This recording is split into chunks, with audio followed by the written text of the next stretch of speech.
Welcome back to Infidelity Tales Lab. We're incredibly grateful for your support. Before we begin today's tale, tell us, which city or country are you joining us from? We love connecting with our global audience. Now, let's dive into today's story. The Judge's Gambit. Chapter 1. Fractures.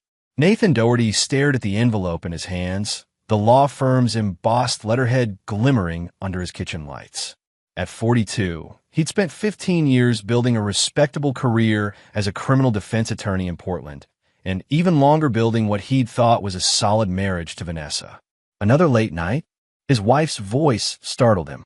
Vanessa leaned against the doorframe, arms crossed. At 38, she remained strikingly beautiful with her auburn hair and calculating green eyes. Their relationship had grown increasingly strained over the past year. The Morales case. Judge Hoffman wants additional briefs by morning. Nathan tucked the envelope into his briefcase. The lie came easily now, just as Vanessa's did. Of course he does. She rolled her eyes.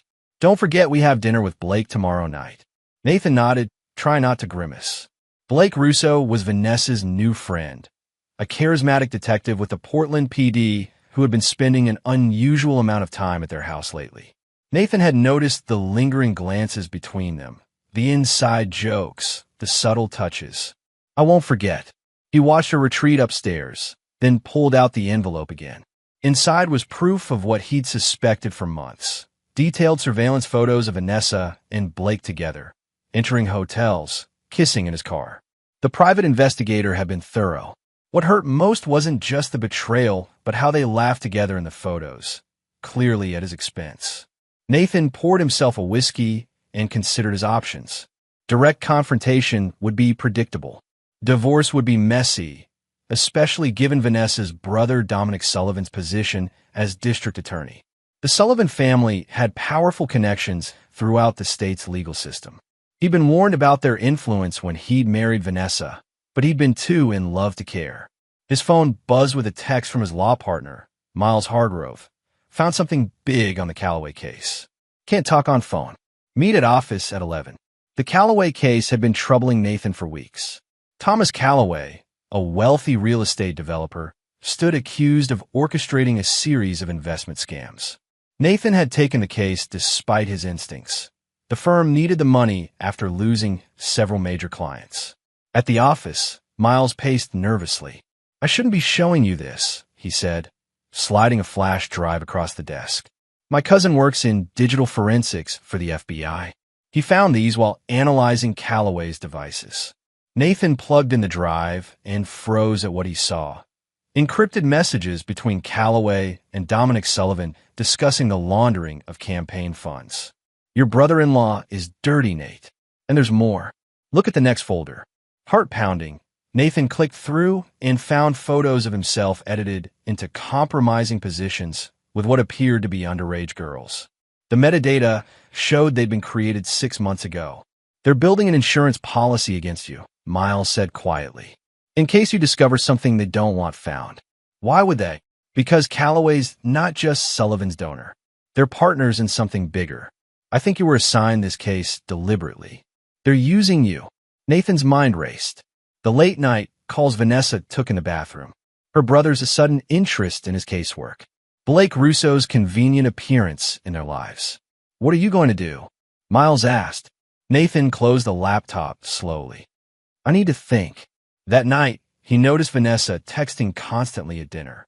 When she went to shower, he checked her phone using the password he'd watched her enter countless times. The messages with Blake confirmed his worst fears.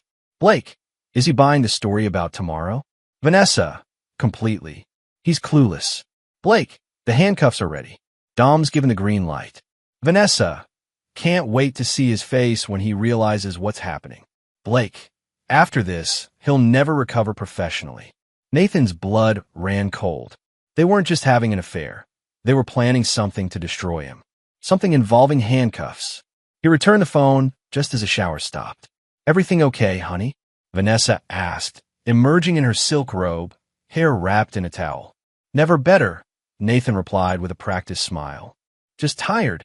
That night, he couldn't sleep. The foundation of his life was crumbling. His marriage was a sham, his career was being manipulated, And tomorrow, they planned to spring some kind of trap.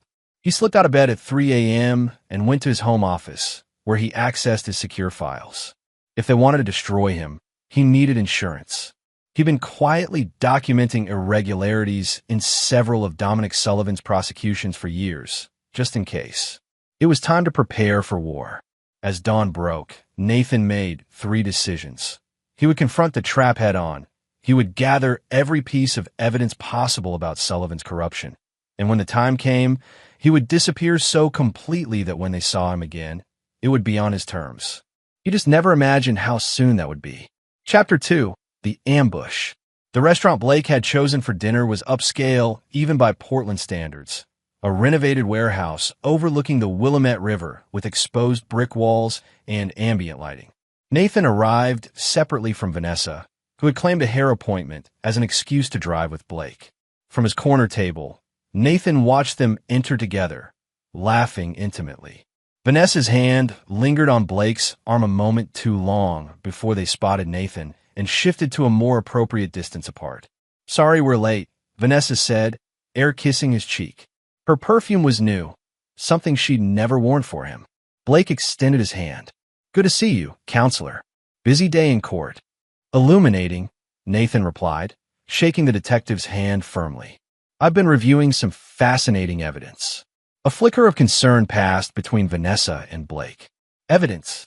Vanessa asked, too casually. "Just a case," Nathan said. "Nothing you'd find interesting." Dinner proceeded with careful small talk. Nathan noticed Vanessa check her phone repeatedly under the table. Blake kept glancing toward the entrance. "Is everything all right?" Nathan asked innocently. "You both seem distracted." "Just waiting for a work call," Blake said smoothly. The trap, whatever it was, would spring soon. Nathan excused himself to the restroom, where he activated the recording device in his jacket pocket and the backup one in his watch, both legal in Oregon as single-party consent recordings. When he returned, a third cocktail awaited him, one he hadn't ordered. "I took the liberty," Blake said. "The bartender makes an excellent old-fashioned." Nathan pretended to sip while actually letting the liquid touch his closed lips. Within minutes, he began acting increasingly intoxicated, slurring slightly, relaxing his posture. "Maybe we should get some fresh air," Vanessa suggested, exchanging a meaningful look with Blake. They guided him toward the river walk behind the restaurant. The evening was cool, the walkway relatively deserted. Perfect for whatever they had planned. "You know," Nathan said, deliberately stumbling slightly, "I've been thinking about trust lately." "Fascinating concept." "Oh," Vanessa's voice was tight. "MMM. In my profession, you learn to read people. Their tells. Their secrets." He turned to face them both. Their betrayals. Blake's hand moved subtly toward his hip where Nathan knew he kept his service weapon. "What are you talking about, Nathan?" Vanessa asked. "I'm talking about the fact that my wife is sleeping with a detective who's in her brother's pocket," Nathan said clearly, dropping the intoxicated act. "And that you're both planning something involving handcuffs tonight." Their shocked expressions confirmed everything. "You're drunk," Blake recovered quickly. "And paranoid." "Am I?" Nathan pulled out his phone and played a segment of Vanessa's conversation with Blake from the previous day, a backup recording he'd made. "The handcuffs are ready. Dom's given the green light." Vanessa's face drained of color. "You went through my phone?" "You were planning to destroy me," Nathan countered. "What was it going to be? False arrest? Public humiliation?" Blake stepped closer, menace replacing his friendly facade. "You have no idea what you're messing with, Doherty. Sullivan will." "Will what? Frame me? Ruin me? Plant evidence?" "I know about his connection to Callaway. I know about the campaign fund laundering." Blake's expression hardened. He reached for his handcuffs. "Nathan Doherty, you're under arrest for professional misconduct and evidence tampering in the Callaway case." "On what authority?" Nathan demanded, backing away. "This is outside your jurisdiction, and you haven't read me my rights."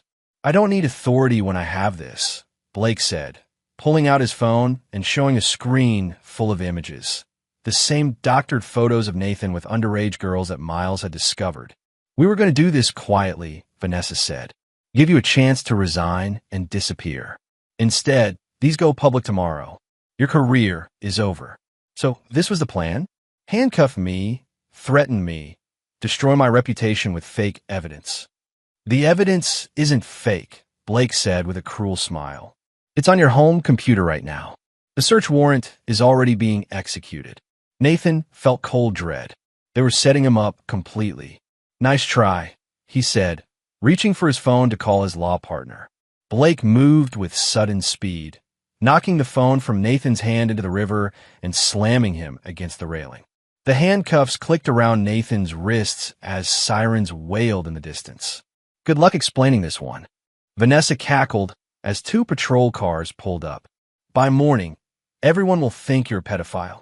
Blake's grip tightened painfully. Your office is being searched right now, too. They'll find everything we need. As the officers approached, Nathan made his decision. With a sudden twist, he broke free from Blake's loosened grip and vaulted over the railing into the dark river below. Stop him, Blake shouted as Nathan hit the water. The cold shock nearly paralyzed him, but adrenaline and desperation drove him to swim underwater as long as his lungs would allow, letting the current carry him downstream. When he surfaced, he was already in the shadows beneath a pier. Above, flashlights swept the water surface. Nathan dove again, swimming farther from the search, his hands still cuffed in front of him. He'd anticipated something tonight, but nothing this elaborate or vicious. By the time he dragged himself onto a maintenance ladder at an industrial dock a half-mile downriver, the sirens had multiplied. His life as Nathan Doherty was effectively over. They'd planted evidence, prepared false accusations, and set him up perfectly. But they'd underestimated him, and they would regret that. Soaking wet and shivering in the handcuffs, Nathan disappeared into the night, beginning his transformation from hunted man to someone else entirely. Someone who would one day return to deliver justice of his own making. Chapter 3. Vanishing Point. The abandoned waterfront warehouse had been Nathan's contingency plan for months, ever since he'd first suspected Vanessa's infidelity. Inside a rusted locker was a waterproof bag containing cash, clothes, a prepaid phone, and a small toolkit. He'd never imagined actually needing it. With numb fingers, he managed to pick the handcuff locks using a technique he'd learned from a former client. As the cuffs fell away, reality sank in. By morning, he would be Portland's most wanted man. His first call was to Miles. Jesus Christ, Nate, where are you? The police are everywhere. They found those images on your computer and files suggesting you've been tampering with evidence. It's a setup, Miles. Sullivan, Vanessa, and that cop Blake planned the whole thing. I believe you, but it doesn't matter. The evidence looks real. They're saying you jumped in the river to escape arrest. Some are suggesting you might have drowned. Nathan considered this. Let them think that. What? If they believe I drowned, it gives me time. Time for what, Nate? You need to turn yourself in. Get a lawyer. Not me, someone unconnected. Fight this properly. That's exactly what they want. The system is their weapon, Miles. Sullivan controls too many people. Then what's your plan? I need to disappear. Completely. And I need your help one last time. Miles hesitated. I've got kids, Nate. A family. I know. That's why after tonight, we never speak again. But I need you to secure something for me first. After explaining what he needed, Nathan ended the call and destroyed the phone. By dawn, he had shaved his head, applied a temporary beard, and changed his appearance completely. The man who stared back from the cracked warehouse mirror looked nothing like the respected attorney Nathan Doherty. At 6 a.m., he watched a local news broadcast on a small battery-powered television. Portland attorney Nathan Doherty is missing and presumed drowned after fleeing police attempting to arrest him on serious charges. Doherty, a criminal defense attorney, was allegedly found to be in possession of child exploitation material and evidence of professional misconduct. The attorney jumped into the Willamette River while handcuffed and hasn't been seen since. Search efforts continue. The smug face of Dominic Sullivan appeared on screen. As district attorney, I'm deeply disturbed by these allegations against someone who worked within our justice system. Rest assured, we will conduct a thorough investigation regardless of whether Mr. Doherty is found. Nathan turned off the television. Sullivan's performance was convincing, a concerned public official hiding his role in destroying an innocent man. That afternoon, Miles made the drop at their predetermined location, a bus station locker containing Nathan's insurance policy, copies of every piece of evidence he'd gathered on Sullivan's corrupt activities over the years, plus a USB drive with something even more valuable. "I'm sorry," Miles said when they briefly met, careful to avoid security cameras. "I couldn't get everything. They've seized most of your files. Did you get the recordings from my home office?" Miles nodded. "The backup server they didn't know about?" "Yes, and I've done what you asked with the offshore accounts. But Nate, the money won't last forever. It doesn't need to, just long enough." They parted without further words. Miles would claim he'd been approached by a homeless man matching Nathan's general description, maintaining plausible deniability.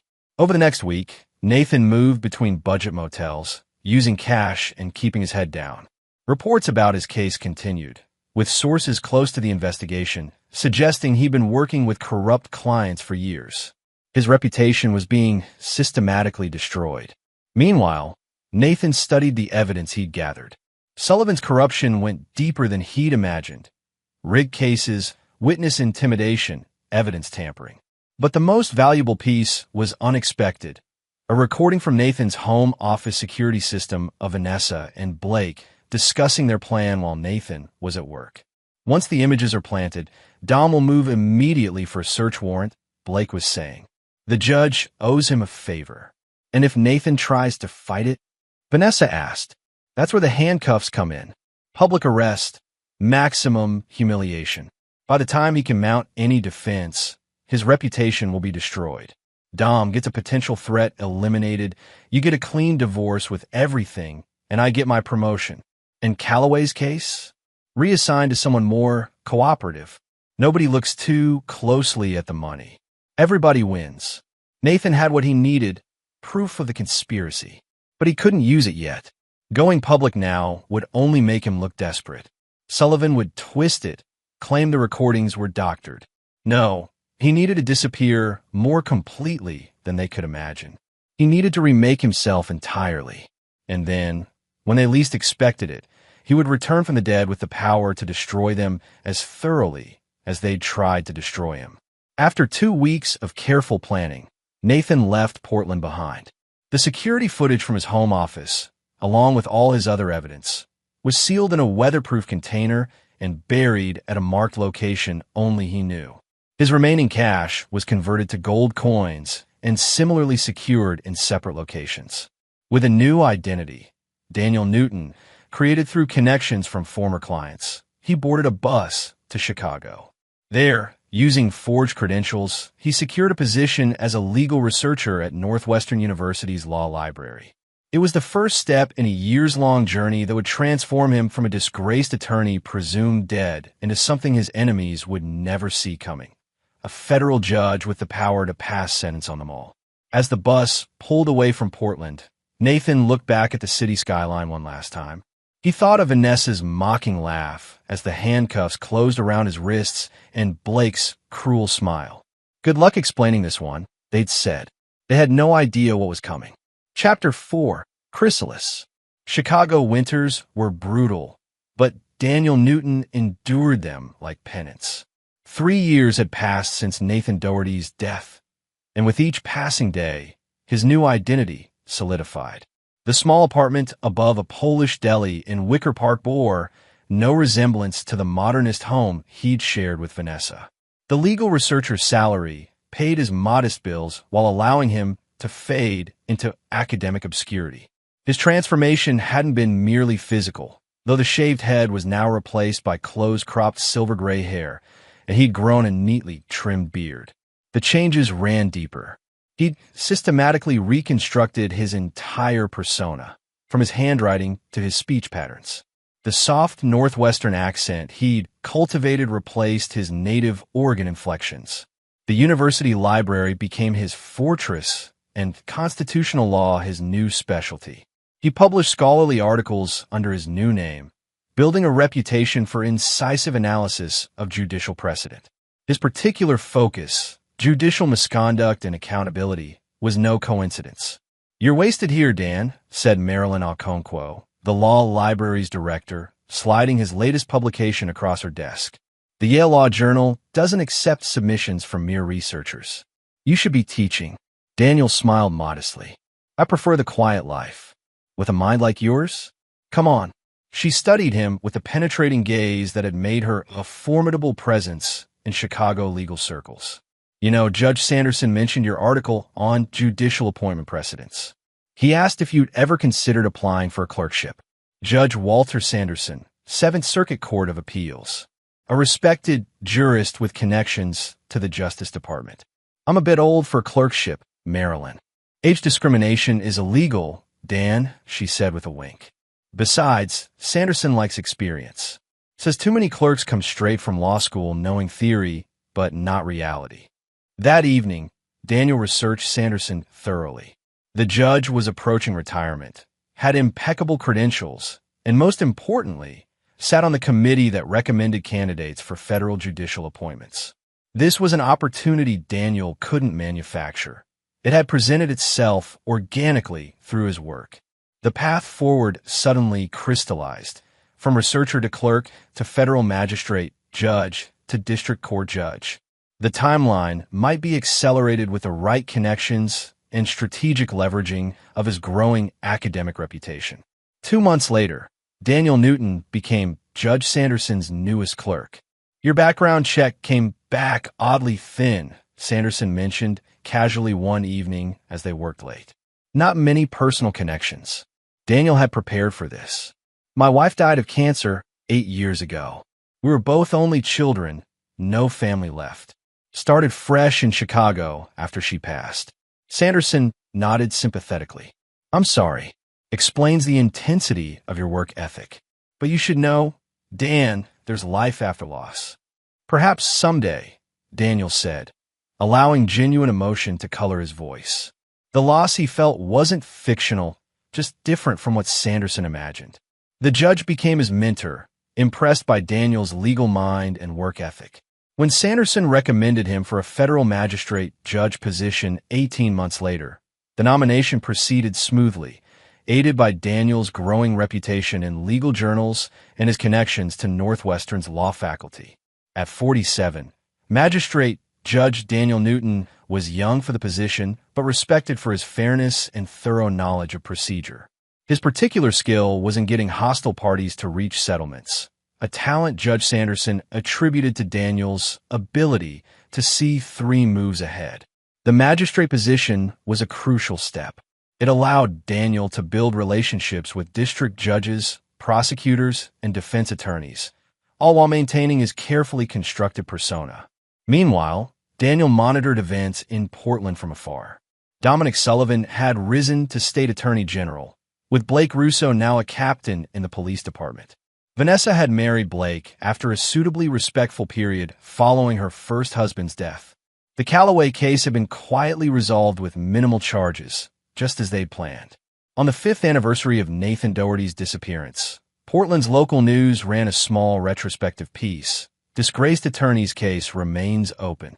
The story mentioned that while Nathan was presumed drowned, his body had never been recovered, keeping the case technically unsolved. That same week, Judge Sanderson called Daniel to his chambers. I'm retiring next year, he said without preamble, and I've recommended you for appointment to the federal district court. Daniel maintained his composure despite his racing heart. That's quite a leap from magistrate. Not with your record and publications. The selection committee was impressed with your article on judicial independence. The timing's right, too. The administration wants to appoint judges with centrist credentials and unimpeachable ethics records. I'm honored by your confidence. Sanderson waved away the formality. Cut the modesty, Dan. You've been positioning yourself for this since the day I met you. The careful publication record, the strategic case selections, cultivating relationships with the right people. I've watched you play a long game. For a moment, Daniel feared his mentor had seen through him. Don't look alarmed, Sanderson continued. It's what all ambitious people do. I did the same 30 years ago. The difference is you might actually deserve the position. The nomination process for the Northern District of Illinois was rigorous but proceeded without complications. Daniel Newton's background check revealed nothing concerning. His constructed history held firm. His confirmation hearings were uneventful. His judicial philosophy appealed to senators from both parties. At 49, Daniel Newton became a federal district court judge with lifetime tenure. The day after his investiture ceremony, Judge Newton sat alone in his new chambers, contemplating the framed oath on his wall. For the first time in 7 years, he allowed himself to fully remember being Nathan Doherty, the life stolen from him, the humiliation orchestrated by his wife and her lover. He opened his laptop and searched for recent news from Portland. Dominic Sullivan was rumored to be considering a run for governor. The article mentioned his sister Vanessa Russo and her husband, Captain Blake Russo, as key supporters of his potential campaign. Judge Newton closed the browser and pulled a secure flash drive from his desk. On it was a single document he'd been updating for years, a meticulously crafted transfer request for a visiting judge assignment to the District of Oregon. Such temporary assignments were common when courts faced backlog or when judges had specialized expertise needed for particular cases. He hadn't submitted it yet. The timing needed to be perfect. That evening, Judge Newton received a call from a court administrator about an unusual request. The District of Oregon needed a visiting judge for a high-profile case where most local judges had recused themselves due to conflicts of interest. Given Judge Newton's background in constitutional law and lack of connections to Oregon's legal community, would he consider the temporary assignment? He allowed himself exactly 3 seconds of satisfaction before responding with measured professional interest. "I'd be happy to serve where needed," he said. "What's the case?" The administrator explained, United States versus Lawrence Sullivan, a federal corruption case against a prominent state senator. The defendant was District Attorney Dominic Sullivan's father-in-law. The coincidence was almost too perfect. Daniel hadn't engineered this opportunity. Fate had delivered it. "I'll need to review the case details before making a final decision," he said. But tentatively, yes. As he hung up, Daniel Newton allowed Nathan Doherty's voice to surface in his mind for the first time in years. "They never saw me coming." Chapter 5. Wheels Within Wheels. Judge Daniel Newton's temporary chambers in the Portland Federal Courthouse were austere but functional. Through the window, he could see the Willamette River, the same waters that had swallowed Nathan Doherty 7 years earlier. His first week as visiting judge had been deliberately low profile. He'd kept to himself, learned the layout of the courthouse, and familiarized himself with the local procedures. Few paid attention to the visiting judge from Chicago handling routine matters while preparing for the Sullivan case. But Daniel knew that would change tomorrow when the preliminary hearing in United States versus Lawrence Sullivan began. The case involved allegations that Senator Lawrence Sullivan had accepted bribes to influence state contracts, charges that threatened not only the senator, but potentially his son-in-law Dominic's political aspirations as well. His phone buzzed with a message from his carefully cultivated source in the clerk's office. "Prosecution filing supplemental witness list this afternoon. D. Sullivan and B. Russo both added." Perfect. Dominic Sullivan and Blake Russo would both appear in his courtroom, neither knowing who truly sat in judgment. A knock interrupted his thoughts. "Your Honor?" The chief judge would like a word. Chief Judge Helen Parr was a formidable woman in her 60s with a reputation for running a tight ship. Her steel-gray hair matched her no-nonsense demeanor. "Judge Newton, settling in all right?" she asked after he was seated in her office. "Very well, thank you." "Good. I'll be direct. The Sullivan case is politically charged. Every ruling will be scrutinized. I'm aware of the sensitivities." "Are you?" She studied him. "Your background check showed no connections to Oregon, but I've learned to look deeper. Anyone with potential conflicts should recuse themselves immediately." Daniel met her gaze steadily. "I assure you, I have no conflicts that would affect my impartiality." It wasn't technically a lie. Nathan Doherty had conflicts. Daniel Newton did not. "I hope not. This courthouse has seen enough scandal." She softened slightly. "That said, your reputation from Chicago is impressive. Judge Sanderson speaks highly of you. He's a good man. I learned a great deal from him." "Well, you'll need all that learning. The Sullivan family has significant influence here." Daniel allowed himself a thin smile. In my experience, Judge Parr, influence stops at the courtroom door. That evening, Daniel ordered dinner to his hotel room and spread out the case files. The evidence against Senator Sullivan was substantial. Recorded conversations, bank records showing suspicious deposits, witness statements. The prosecution's case seemed solid. But Daniel was more interested in the threads connecting the senator to his son-in-law Dominic's activities. If followed carefully, those threads might lead to revelations about other matters, perhaps even the framing of a Portland defense attorney years ago. His secure phone buzzed with a message from Miles Hargrove, the only person who knew Nathan Doherty hadn't drowned. They're nervous about the visiting judge. Source says DS tried to get info on you, but came up empty. Daniel responded, maintain distance. Proceed as discussed.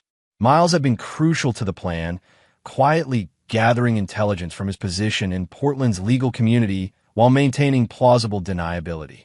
His law firm now handled sensitive cases for corporate clients, keeping him connected to local legal gossip without attracting attention. The next morning, Judge Newton entered his courtroom precisely on time, his black robes settling around him like armor. He'd prepared meticulously for this moment, reviewing recordings of Daniel Newton's speaking patterns and mannerisms to ensure not a trace of Nathan Doherty showed through. All rise, the bailiff called. The United States District Court for the District of Oregon is now in session, the Honorable Daniel Newton presiding. Daniel took his seat and surveyed the courtroom. The prosecution table was staffed by assistant U.S. attorneys he didn't recognize. The defense team included several high-priced attorneys from a prestigious firm. And there, in the gallery behind them, sat Dominic Sullivan, now Oregon's Attorney General, looking confident in an expensive suit. Beside him was Blake Russo, his police captain's uniform replaced by civilian clothes for this appearance. There was no sign of Vanessa. Be seated, Daniel said, his voice neutral and authoritative. We're here for preliminary matters in United States versus Sullivan. Are all parties present? As the attorneys identified themselves, Daniel felt Dominic Sullivan studying him intently. Their eyes met briefly across the courtroom. Sullivan clearly trying to gauge this unknown judge who held his father-in-law's fate in his hands. Daniel revealed nothing, his face the perfect judicial mask cultivated through years of preparation. The hearing proceeded normally until the matter of the witness list arose. Your Honor, the lead prosecutor said, we've added 2 witnesses to our list, Attorney General Dominic Sullivan and Captain Blake Russo. Both have relevant testimony regarding conversations with the defendant. The defense attorney immediately objected. Your Honor, this is clearly a political maneuver designed to embarrass key public officials. Attorney General Sullivan's relationship to the defendant shouldn't make him a target. Daniel considered the arguments, then spoke deliberately. The witness list stands. However, I'll review any testimony for relevance before allowing it in open court. He noticed Sullivan and Russo exchange glances. They hadn't expected that ruling. Additionally, Daniel continued, this court will not tolerate attempts to try this case in the media. Any party leaking details will face sanctions. That evening, local news coverage focused on the strict Chicago judge taking control of the Sullivan case. Political commentators speculated about the implications for Dominic Sullivan's gubernatorial ambitions if his father-in-law were convicted. Back in his hotel, Daniel received an expected call from Chief Judge Parr. I understand you approved the witness list, including the Attorney General. The prosecution made their case for relevance, Daniel replied calmly. You're aware of the political implications? Justice doesn't recognize political convenience, Judge Parr. She was silent for a moment. Just be careful, Newton. There are currents here you might not fully appreciate. Thank you for your concern. After hanging up, Daniel opened his laptop to check his secure email. Miles had sent him a crucial update. Vanessa had returned from a trip to Aspen and was expected to attend tomorrow's proceedings to support her brother and husband. All the players would finally be in place. The next morning, Daniel arrived early to review last-minute filings. Through his chamber's window, he watched the courthouse steps where reporters gathered. A black SUV pulled up, and Dominic Sullivan emerged, flanked by Blake Russo and, finally, Vanessa. She looked different, her auburn hair shorter, her face somewhat harder despite her designer clothes and careful makeup. Seeing her again after 7 years sent an unexpected jolt through Daniel. Not of longing, but of cold recognition. This woman had helped destroy Nathan Doherty without remorse. In the courtroom, Daniel noticed Vanessa sitting directly behind her brother, her eyes fixed on the proceedings with apparent boredom. She barely glanced at the judge presiding over her former brother-in-law's case. The session involved technical arguments about evidence admissibility. Daniel ruled methodically, his decisions balanced enough to give neither side cause for complaint. He was building a reputation for meticulous fairness that would make any later actions unassailable. During a brief recess, Daniel returned to chambers and found a business card on his desk. Dominic Sullivan, Attorney General with a handwritten note, would appreciate a brief professional courtesy meeting. DS. The audacity was impressive. Sullivan was attempting to establish a back channel to the judge overseeing his father-in-law's case. Daniel pocketed the card without response. The trap was being baited piece by careful piece. When court resumed, he noticed Sullivan watching him more intently, clearly wondering why his note had been ignored. That evening, Daniel activated the final phase of his preparation. Using a secure connection, he accessed the encrypted server where he'd stored all evidence of the conspiracy against Nathan Doherty. With methodical precision, he organized the materials into an airtight timeline. The fabricated evidence, the coordinated plan between Sullivan, Vanessa, and Blake, the planted images, the rigged Callaway case. Everything was there, properly preserved with chain of custody documentation Miles had secretly prepared years ago. Tomorrow would bring the first true test, his direct questioning of witnesses in a pre-trial evidentiary hearing. Dominic Sullivan was scheduled to testify about conversations with his father-in-law regarding campaign contributions. As Daniel reviewed his carefully prepared questions, his secure phone buzzed with an alert from the courthouse security system he'd gained access to through a carefully cultivated IT contact. Someone was attempting to access his chambers.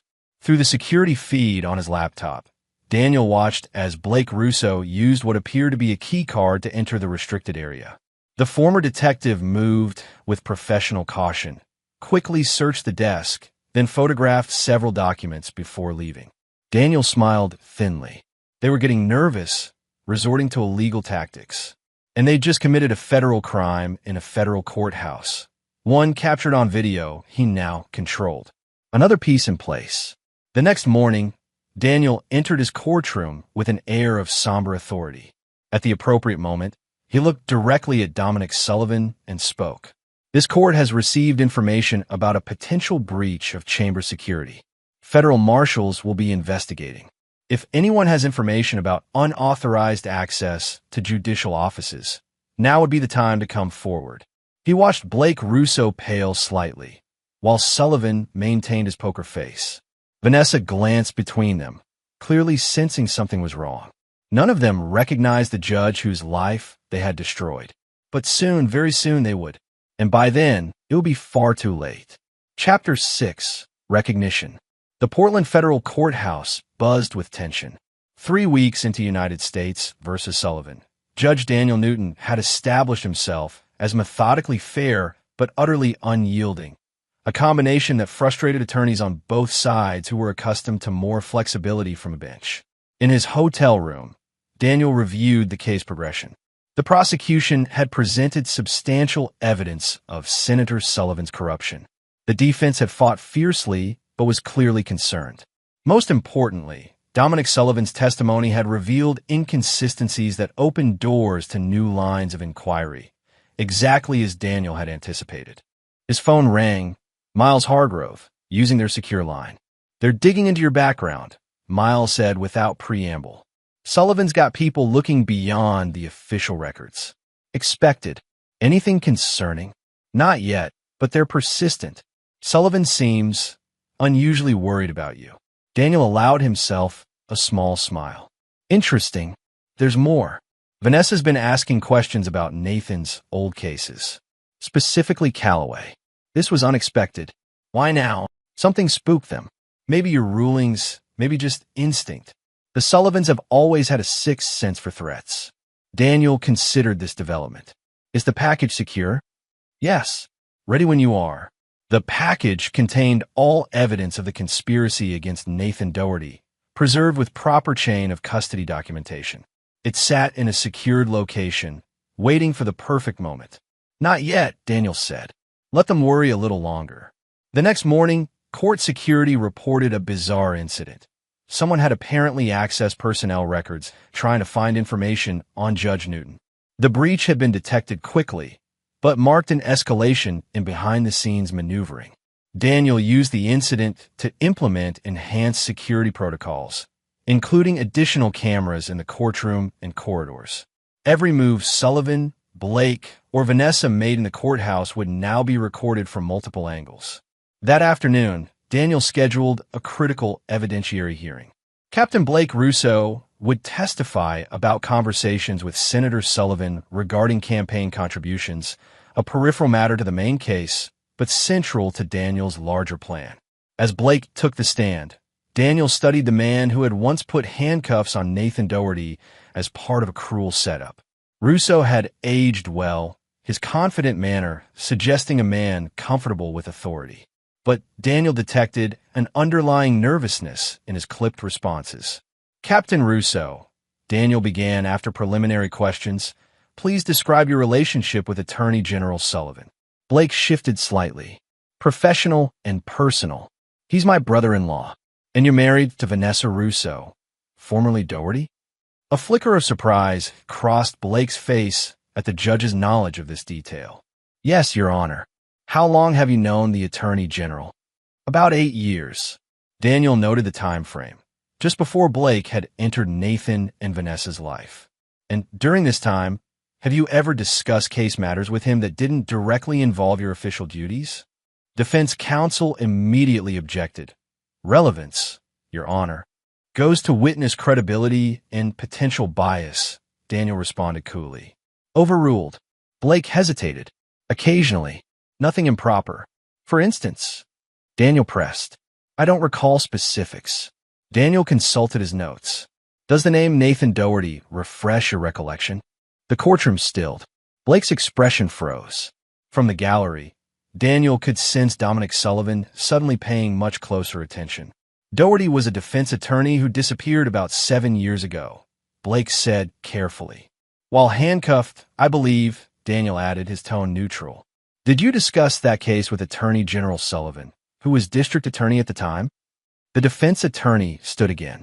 Your Honor, this is far afield from the matter at hand. Daniel fixed the attorney with a steady gaze. The court is exploring potential patterns of conduct relevant to witness credibility. The question stands. Blake cleared his throat. Yes, we discussed it. It was a high-profile disappearance. Were you present when Mr. Doherty was handcuffed? Blake's composure slipped momentarily. Yes. On what charge? Possession of illegal material and evidence tampering. Charges that were never formally filed because the suspect disappeared, Daniel noted. Interesting. Daniel glanced toward the gallery, where Vanessa was sitting forward, her face suddenly pale. For the first time, she was really looking at the judge, studying his features, his mannerisms. Your Honor, the defense attorney interjected, this entire line of questioning seems designed to embarrass the witness rather than address relevant testimony. I disagree, Daniel replied. The court has an interest in understanding witness credibility, particularly regarding relationships with other parties in this case. He returned his attention to Blake. Captain Russo, would you say your career benefited from your relationship with the Sullivan family? Blake's jaw tightened. I earned my promotions. Of course. One last question. Do you recall the exact words you said to Nathan Doherty when you placed him in handcuffs? The courtroom went completely silent. Blake stared at Daniel, comprehension slowly dawning in his eyes. I don't recall, he said hoarsely. Really? It was quite memorable, according to the record. Something about good luck explaining this one, wasn't it? Blake's face drained of color. In the gallery, Vanessa gasped audibly, her hand flying to her mouth as she stared at Daniel, truly seeing him for the first time. Before Blake could respond, Daniel continued smoothly. The record notes that similar language was used in another case. The court is merely establishing patterns of conduct. He made a note in his ledger. No further questions for this witness. As Blake stepped down, visibly shaken, Daniel caught Dominic Sullivan's gaze. The Attorney General was staring at him with a mixture of shock and calculating assessment. The first recognition had occurred. Now events would accelerate. That evening, Daniel received an expected call from Chief Judge Parr. What was that about today, Newton? The Sullivan questions. Establishing witness credibility through pattern evidence, Daniel replied calmly. Standard procedure. It felt targeted. The defense is already filing complaints about judicial bias. They're welcome to appeal any rulings they find objectionable. After hanging up, Daniel wasn't surprised when his secure monitoring system alerted him to movement in the corridor outside his hotel room. Through the security feed he'd installed, he watched as Blake Russo paced outside, clearly debating whether to knock. Finally, Blake approached the door and knocked firmly. Daniel opened it, maintaining his judicial demeanor. Captain Russo, this is highly inappropriate. Blake's expression was tightly controlled. We need to talk, Your Honor. Privately. That would be improper, given your role as a witness in an ongoing case. Cut the act, Blake hissed, lowering his voice. I know who you are. Daniel raised an eyebrow. Do you? You can't prove anything after all this time. That sounds remarkably like an admission, Captain. Daniel's voice remained measured. If you have concerns about the case, file them properly through counsel. Blake's composure cracked. How did you do it? How are you here? I'm not sure what you're implying, but this conversation is over. Daniel began to close the door. I suggest you leave before your presence here becomes known to others. This isn't over, Blake said, his voice shaking with barely controlled rage. On that point, Daniel replied, we are in complete agreement. After closing the door, Daniel immediately contacted courthouse security to report the inappropriate contact. Everything needed to be documented. Every reaction from Sullivan, Blake, and Vanessa needed to be on the record.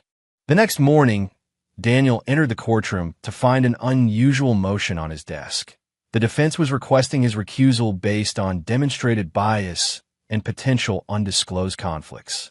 Attached was a photograph of Nathan Doherty from 7 years earlier alongside a digitally aged version showing similarities to Judge Daniel Newton. The motion was signed by a new attorney who had joined the defense team overnight, none other than Dominic Sullivan himself, stepping in to represent his father-in-law personally. Daniel allowed himself a moment of satisfaction. They had taken the bait completely, publicly connecting themselves to Nathan Doherty's case in official court filings. When court was called to order, the gallery was packed. News of the dramatic recusal motion had spread quickly. The court notes a motion for recusal has been filed, Daniel began. Attorney General Sullivan, I see you've joined the defense team. Sullivan stood, exuding confidence. Yes, Your Honor. Given the serious nature of our concerns, I felt it necessary to appear personally. Very well. The motion alleges I have some connection to a former attorney named Nathan Doherty. Yes, Your Honor. We have reason to believe you and Doherty may be the same person, which would constitute an extraordinary conflict of interest. Murmurs rippled through the courtroom. Daniel remained impassive. That's a remarkable claim, Mr. Sullivan. What evidence supports it? Sullivan approached the bench with a folder. Facial recognition analysis suggesting significant structural similarities, despite obvious aging and cosmetic changes. Interesting, Daniel said, examining the materials. And your interest in Mr. Doherty stems from? Sullivan hesitated fractionally. His disappearance was a significant case when I served as district attorney. I see. And did you personally participate in the investigation of Mr. Doherty? To some extent, yes. Daniel nodded thoughtfully. The court will take this motion under advisement. I'll issue my ruling tomorrow morning. As everyone rose for his exit, Daniel caught Vanessa's eye in the gallery. Her expression confirmed what he already knew. She recognized him now. The shock and fear in her eyes was unmistakable. That night, Daniel finalized his preparations. Tomorrow would bring the culmination of 7 years of meticulous planning. He accessed a secure server and sent Miles the activation code for the final phase. In response, He received confirmation that U.S. Marshals had been provided with sealed evidence packages detailing the conspiracy against Nathan Doherty to be opened only upon specific judicial order. Everything was in place. Daniel slept soundly for the first time in years, ready for the reckoning that had been so long in coming. Chapter 7. Tipping Point. The courtroom was packed beyond capacity when Judge Daniel Newton took the bench the following morning. News of the dramatic recusal motion had spread throughout Portland's legal community, drawing spectators eager to witness the confrontation between the visiting judge and Oregon's Attorney General. Daniel surveyed the room with practiced judicial calm. The prosecution team looked uncomfortable, clearly blindsided by Sullivan's allegations. The defense table had been rearranged, with Dominic Sullivan now prominently seated beside his father-in-law. Blake and Vanessa occupied front-row seats in the gallery, both watching him with undisguised tension. "Be seated," Daniel intoned. "The court has reviewed the motion for recusal filed yesterday by the defense." Sullivan rose. "Your Honor, before you rule, we'd like to supplement our motion with additional evidence discovered overnight." "Proceed." Sullivan approached with another folder. "We've obtained employment records from the Illinois Bar showing discrepancies in Daniel Newton's background. Specifically, gaps that align perfectly with Nathan Doherty's disappearance." Daniel reviewed the documents, noting the careful legal maneuvering. Sullivan was trying to force his hand while avoiding explicit accusations that could be deemed defamatory if proven false. "Interesting research, Mr. Sullivan. Though I note these records merely show timeline consistencies, not actual evidence of identity. Is that correct?" Sullivan's confidence faltered slightly. "The circumstantial case is compelling, Your Honor. Combined with facial structure analysis and your unusual interest in the Doherty case during Captain Russo's testimony." "Yes, about that testimony," Daniel interrupted. "The court found it quite illuminating." He shuffled through papers on his bench, then looked up with deliberate slowness. "The motion for recusal is denied." Murmurs erupted throughout the courtroom. Sullivan appeared momentarily stunned. "Your Honor," he recovered quickly. "With all due respect, these concerns are based on speculation and circumstantial observations that would not constitute admissible evidence in any federal proceeding," Daniel completed firmly. "Furthermore, your motion strategically omits material facts about the Doherty case." "What facts?" Sullivan demanded, his composure slipping. "Facts that bring us to a more pressing matter." Daniel turned to the court clerk. "Please distribute the sealed order I prepared this morning." The clerk distributed copies of a document bearing the court seal to all parties.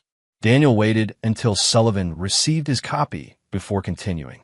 "This is a judicial order compelling immediate production of evidence related to potential witness tampering, obstruction of justice, and conspiracy against rights under color of law, federal crimes that may have occurred in connection with the investigation of Nathan Doherty." The courtroom fell completely silent. "Furthermore," Daniel continued, "I am ordering the unsealing of evidence package in D 7545, currently in the custody of the U.S. Marshals Service." Sullivan quickly scanned the order, his face darkening. "This is unprecedented. You're ordering an investigation into a 7-year-old state case that has no bearing on." "On the contrary," Daniel interrupted, "it has direct bearing on this proceeding, as it involves potential criminal conduct by you, Captain Russo, and Vanessa Russo, all witnesses in this case." Blake half rose from his seat before his attorney yanked him back down. Vanessa sat frozen, her face ashen. "This is absurd," Sullivan blustered. "Your Honor is clearly pursuing a personal vendetta." "Mind your tone, Mr. Sullivan," Daniel warned. "Accusations of judicial impropriety should be made carefully and with supporting evidence. Do you have such evidence?" Sullivan hesitated, caught in the trap. If he directly accused the judge of being Nathan Doherty, he would need proof. If that proof involved admitting his role in framing Doherty, he would be confessing to federal crimes. "I merely suggest that Your Honor may have connections to this case that warrant further examination," Sullivan said finally. "The court disagrees." Daniel gestured to the U.S. Marshal standing nearby. "Marshal Jenkins, please execute the evidence order. The marshal nodded and left the courtroom. Daniel turned back to the stunned attorneys. This court will take a 1-hour recess while the evidence package is retrieved. When we reconvene, we will address these matters fully. As Daniel rose to leave, he noticed Vanessa whispering urgently to Blake. Her expression panicked. Sullivan remained at the defense table, hurriedly conferring with other attorneys. The trap had been sprung, and they knew it. In his chambers, Daniel received an expected call from Chief Judge Parr. "What the hell are you doing, Newton?" she demanded. "You've ordered an investigation into the Attorney General in the middle of his father-in-law's trial." "Evidence of potential federal crimes has come to light," Daniel replied calmly. "The court has an obligation to investigate. This looks personal. The defense's allegations are a desperate attempt to derail legitimate judicial inquiry," Daniel finished. "Judge Parr, I suggest you review the evidence package before forming conclusions. It's quite compelling." After hanging up, Daniel checked his secure feed. The courthouse was in chaos, with reporters gathering in the lobby, while Sullivan's team huddled in conference rooms. Most telling was the security footage showing Blake and Vanessa in a heated argument in a supposedly private corridor. Daniel zoomed in on their faces, reading their lips with a skill he'd developed during his years of preparation. "He knows everything," Vanessa was saying. "We have to get ahead of this." Blake's response was obscured as he turned away, but his agitation was clear. When court reconvened, U.S. Marshal Jenkins entered with a sealed evidence container. He placed it before the judge with formal documentation verifying its chain of custody. Daniel examined the seals and documentation carefully before addressing the courtroom. "The court is now in possession of evidence relevant to potential criminal conduct by parties connected to this case. Before proceeding, I must address a threshold question." He turned to Sullivan. "Mr. Sullivan, as both an attorney in this case and potentially implicated party, your dual role present a conflict. Do you wish to withdraw as counsel to preserve your rights against self-incrimination?" Sullivan's face flushed with anger. "I categorically deny any wrongdoing and refuse to be intimidated by these tactics." "Very well." Daniel opened the evidence container and removed several document folders. "The court will now review key evidence in open session to determine appropriate next steps."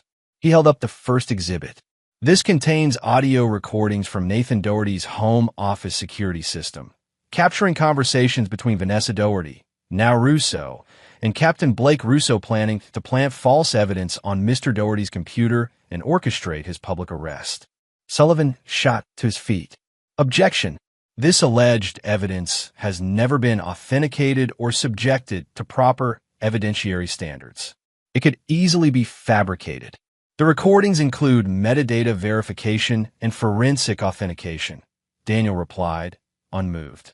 "More importantly, they have been under continuous secure custody since their creation." He held up another folder. "This contains documentation of the conspiracy to frame Mr. Doherty, including text messages between the parties discussing the plan to handcuff him publicly as a sick prank, their words, not mine, and destroy his reputation." Blake Russo abruptly stood. "Your Honor, I request counsel before these proceedings continue." "A wise decision, Captain Russo." Daniel nodded. "Does anyone else wish to secure representation before we proceed further?" From the gallery, Vanessa rose unsteadily. "I do, Your Honor." Daniel looked at Sullivan, who remained defiant. "Mr. Sullivan, this is a transparent attempt to derail a legitimate prosecution," Sullivan declared. "I move to dismiss these proceedings and report Your Honor to the Judicial Conduct Committee." Motion denied. Daniel's voice hardened. "The evidence before this court suggests a conspiracy to violate Mr. Doherty's civil rights under color of law, a federal crime with no statute of limitations when it involves falsification of evidence." He turned to the prosecutors.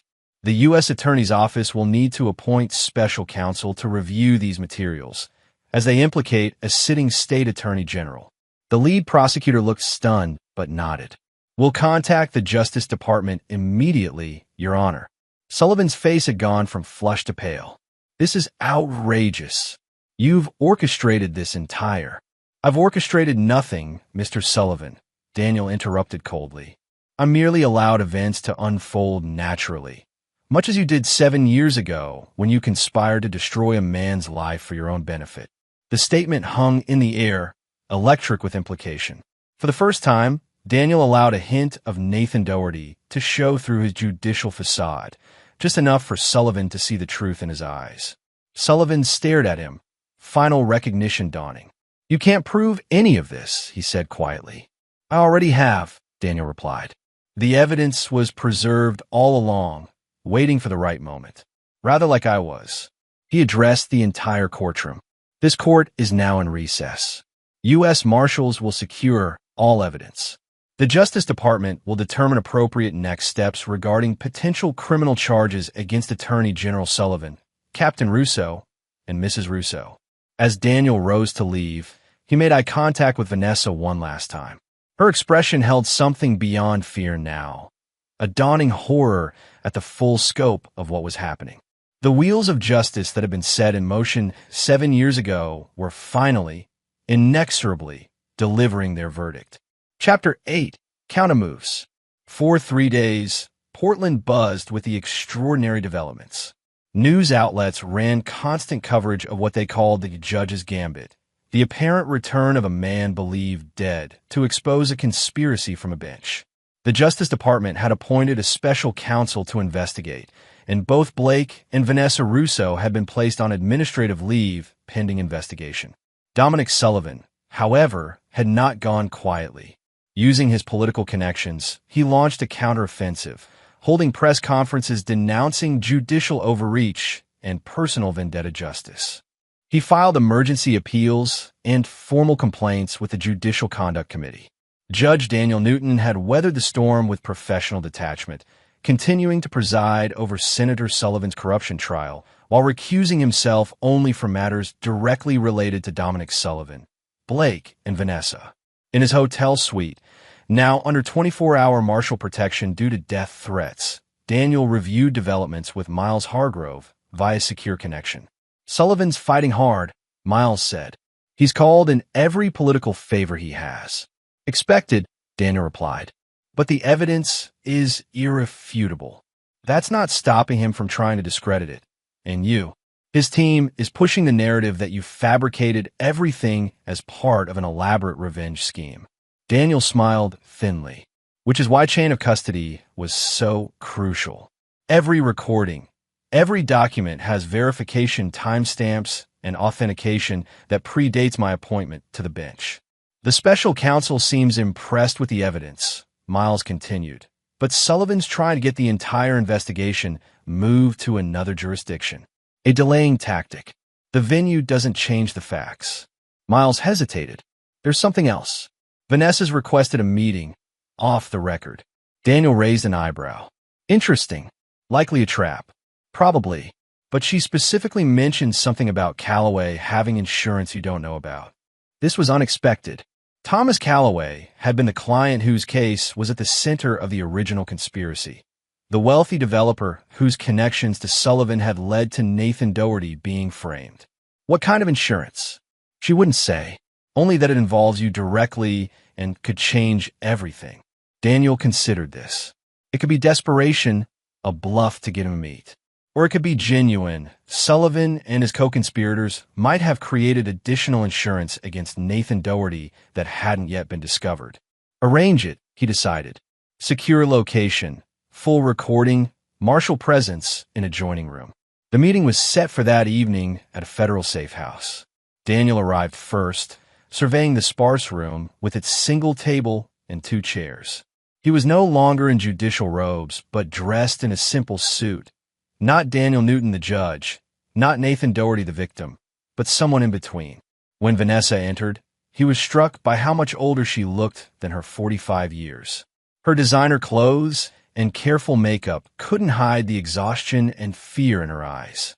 "Thank you for meeting me," she said, her voice smaller than he remembered.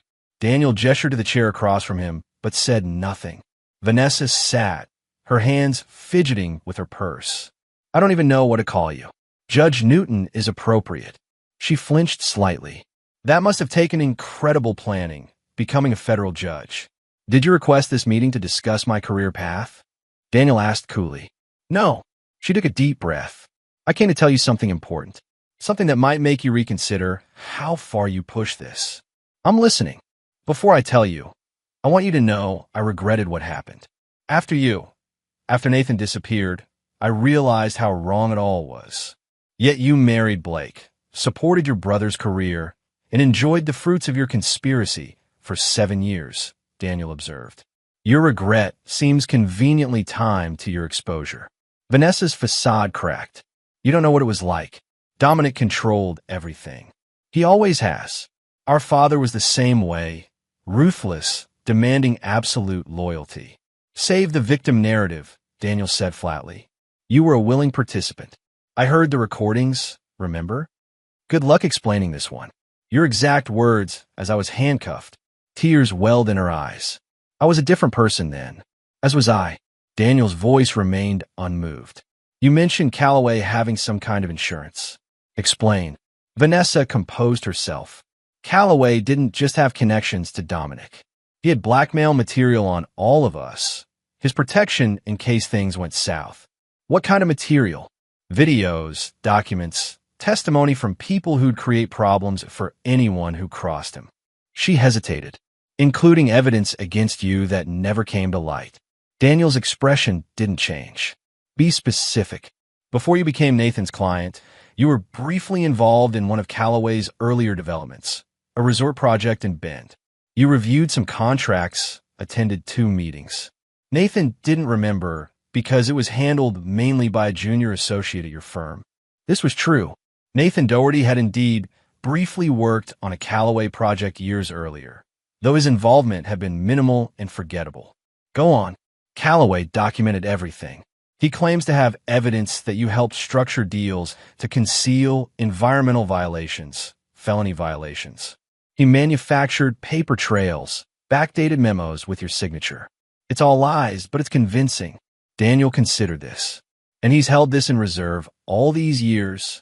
Dominic made him promise not to use it unless absolutely necessary. Insurance of last resort. She leaned forward. They're planning to release it all tomorrow. File criminal complaints, go to the media. They'll say you had a vendetta against Calloway that motivated you to frame my brother. A desperate play, Daniel noted. Easily disproven. Is it?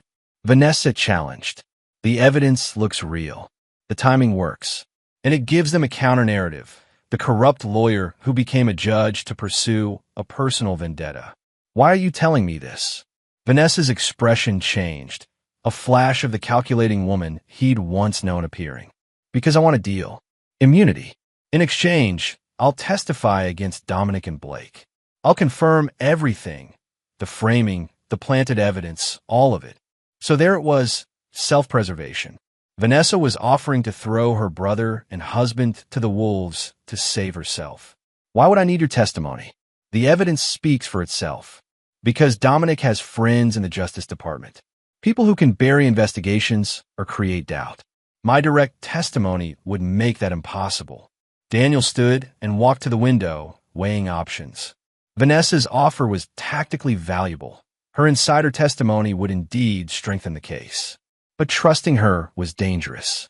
There's something else you should know, Vanessa added quietly. Blake kept a trophy from that night. The handcuffs he used on you. He's had them in his office drawer all these years. Daniel turned, his expression hardening. Sentimental of him. He told people they were from his first major arrest. But they're engraved with the date. Physical proof of what happened. This was potentially valuable. Physical evidence with documented chain of custody linking Blake directly to the incident. Where are these handcuffs now? In our home safe. I can get them. Daniel studied her carefully. And in exchange for this cooperation, you want full immunity. Yes, and a fresh start somewhere else.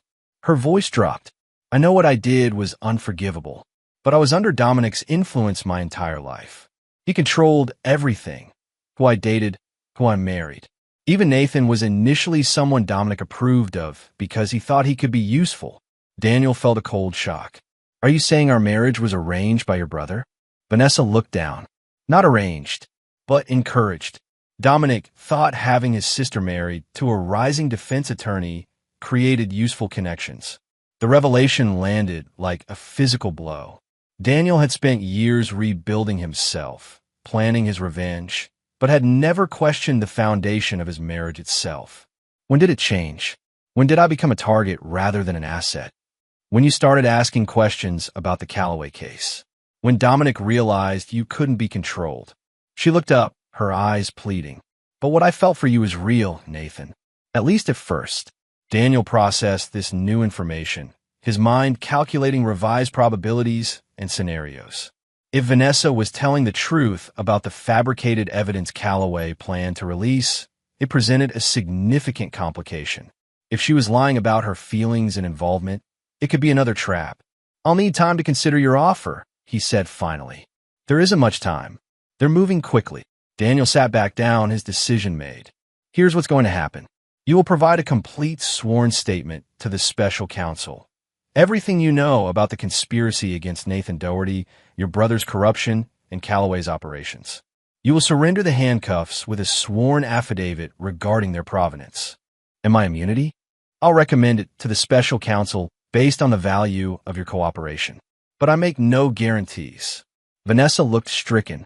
That's not enough. Dominic will destroy me. You should have considered that before participating in his schemes. Daniel's voice was implacable. Actions have consequences, Vanessa. Sometimes they take 7 years to arrive, but they always come due. As Vanessa left, escorted by marshals, Daniel contacted Miles with new instructions. They needed to prepare for Calloway's counterattack and secure additional evidence that would neutralize the fabricated environmental violations. The endgame was approaching faster than anticipated. Sullivan and his allies were cornered and desperate, making them both vulnerable and dangerous. But Nathan Doherty had spent 7 years preparing for this moment. Daniel Newton would not be outmaneuvered now. Chapter 9, Final Verdict. The federal courthouse was surrounded by media and protesters as Judge Daniel Newton arrived for what promised to be a decisive day. Public opinion had fractured along predictable lines. Some hailed him as a hero exposing corruption, while others condemned him as a vigilante abusing judicial power for personal revenge. Inside his chambers, Daniel reviewed the latest developments. Vanessa had followed through, providing the special counsel with a comprehensive sworn statement and surrendering the handcuffs, complete with date engraving and trace evidence that matched Nathan Doherty's DNA from old case files. Meanwhile, Calloway had indeed launched his counterattack, filing complaints with fabricated evidence of Nathan's alleged environmental crimes. But Daniel and Miles had been ready, producing documentation proving Nathan's minimal involvement with those projects and forensic evidence showing the backdated signatures were forgeries. Most significantly, the special counsel had moved with unexpected speed, securing indictments against Dominic Sullivan, Blake Russo, and Thomas Calloway for conspiracy against rights, obstruction of justice, and evidence tampering. Vanessa had received qualified immunity in exchange for her cooperation. Daniel's secure phone buzzed with a message from Miles. Sullivan requesting meeting before court. Says it's your last chance for mutual resolution. After conferring with the marshals about security, Daniel agreed to the meeting, 10 minutes before court in his chambers, with marshals outside the door. When Dominic Sullivan entered, the transformation from his usual confident self was striking. Though still impeccably dressed, the Attorney General looked haggard, the strain of recent events evident in his face. "Thank you for seeing me," Sullivan said, his tone carefully modulated. Daniel gestured to a chair, but remained standing himself. "Make it brief, Mr. Sullivan." Court convenes shortly. Sullivan sat, studying Daniel with a mixture of anger and reluctant admiration. "You know, in another life, we could have been allies. You've shown remarkable strategic patience. I doubt that's what you came to discuss." "No." Sullivan leaned forward. "I came to propose a resolution that serves both our interests. The special counsel has offered a plea deal, one that would require my cooperation regarding certain political figures above my pay grade. That's between you and the Justice Department." "Not entirely." Sullivan's eyes narrowed. "My cooperation would necessarily include detailed accounts of the Doherty matter. The full story would emerge, including how Nathan Doherty faked his death and systematically created a false identity to infiltrate the federal judiciary. The threat was clear. Sullivan would make Daniel's methods public, potentially jeopardizing his judicial position.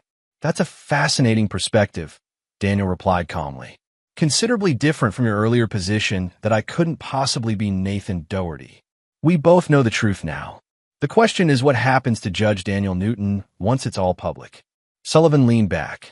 Even with our crimes exposed, your methods raise serious questions about judicial fitness.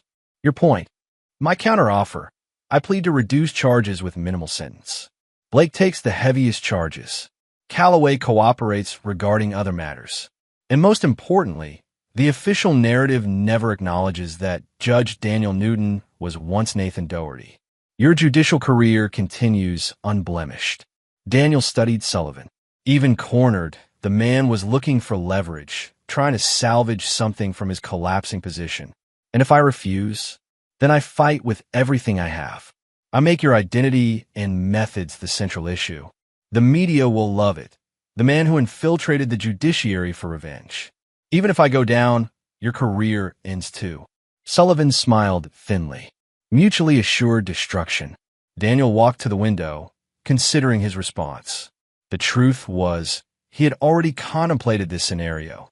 Judge Daniel Newton's identity and qualifications were genuine, created legally through proper channels. His judicial record was impeccable.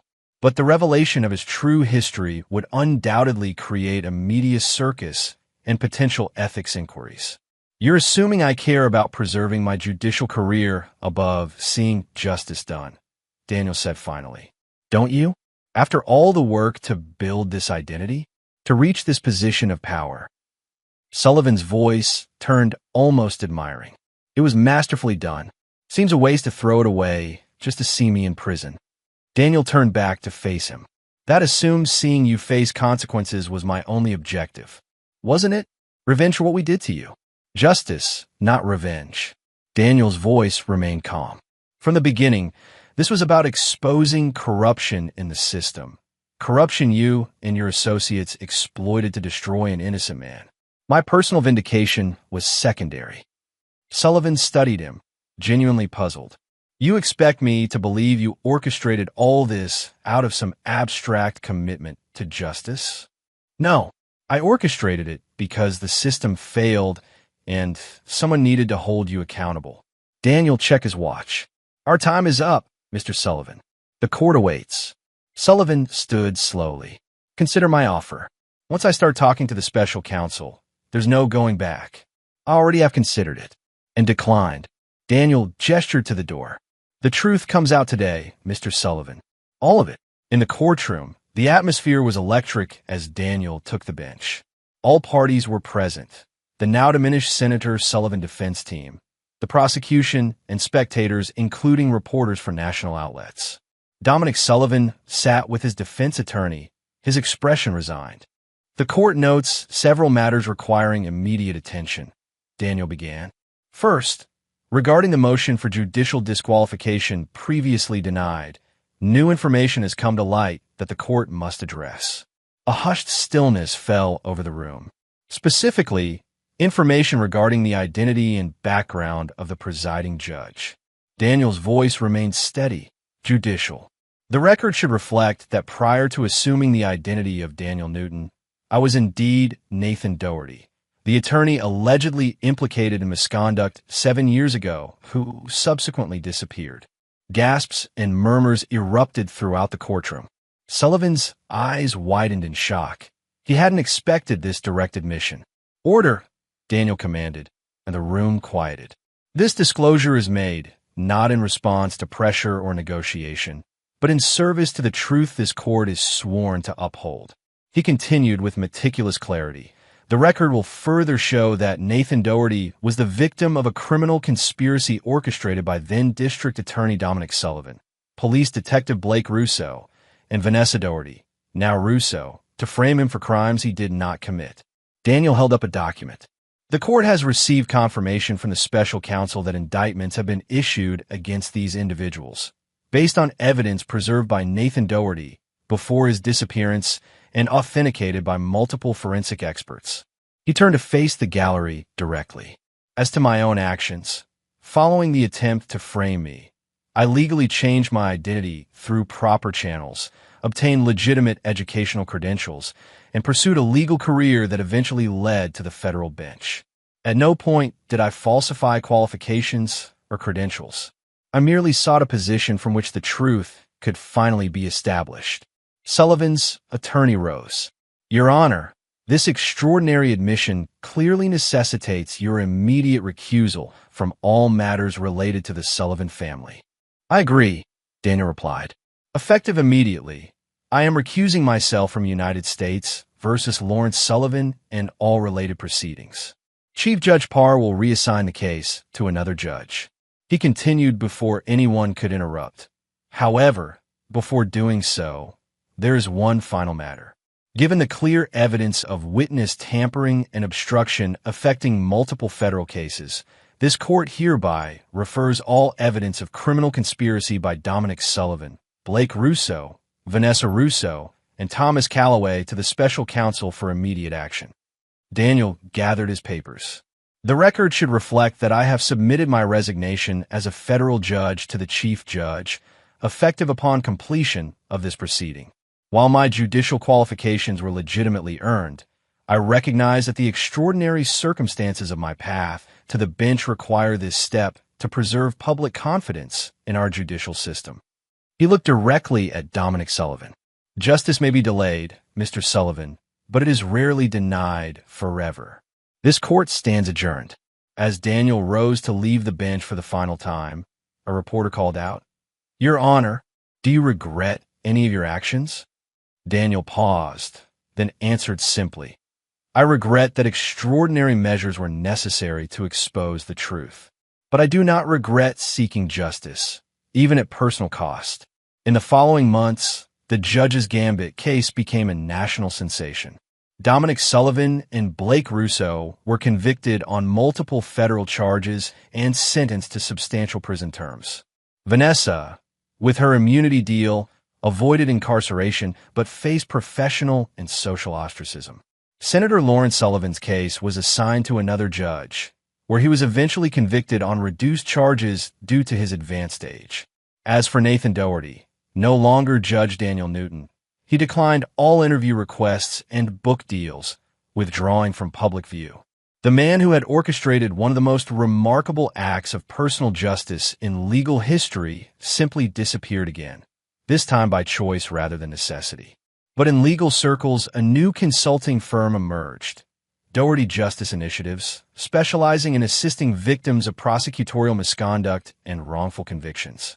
The firm took no public cases and made no announcements, but its success rate in overturning unjust convictions was remarkable. And occasionally, lawyers fighting impossible odds against corrupt systems would receive unexpected assistance, strategic advice, crucial evidence suddenly discovered, or powerful connections mysteriously materializing to support their cases. Justice, it seemed, had found its champion, not from the bench, but from the shadows where Nathan Doherty had learned to thrive. The man who had once been handcuffed as a cruel prank had transcended personal revenge to become something more enduring, a silent guardian of the system that had once failed him. The final verdict wasn't just against those who had wronged him, but for all those who might suffer similar injustice in the future. And there you have it. Another story comes to an end. What did you think? I'd love to hear your thoughts in the comments below. If you enjoy this story, consider joining our community by subscribing. It means the world to us. For more stories like this one, check out the recommended videos on screen. And I'll see you there.